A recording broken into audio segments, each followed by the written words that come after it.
ஆனால் மகர ராசிக்கார உள்ள ஆண்கள் ஆடம்பரத்தில் கொஞ்சம் சோக்காளின்னு சொல்லலாம்.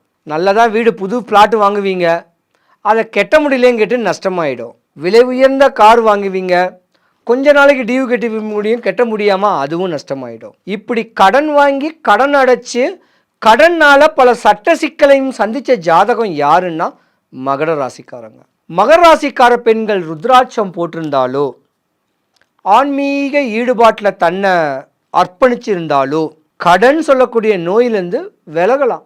ஆனால் கடன் இல்லாமலாம் இருக்க முடியாது. மகர ராசி உள்ள கணவனுக்கும் கடன் வரலாம், பிள்ளைக்கும் கடன் வரலாம்.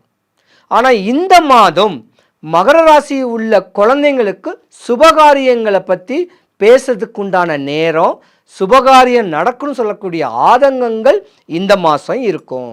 ஒரே ஒரு புள்ளி தான் மகர ராசிக்காரர்களுக்கு, பெண்களுக்கு. மகர ராசிக்காரங்க பார்த்தீங்கன்னா அன்பா பண்பா அனுசரணையா தெளிவான அமைப்பில் தான் கணவன் கூட அற்புதமாக வாழ்ந்துக்கிட்டு இருந்தீங்கன்னா ஒரு குறை கிடையாது. இல்லைன்னா உங்கள் வாழ்க்கை ஜீரோவில் விழக்கூடிய ஒரு தருணம் உண்டு.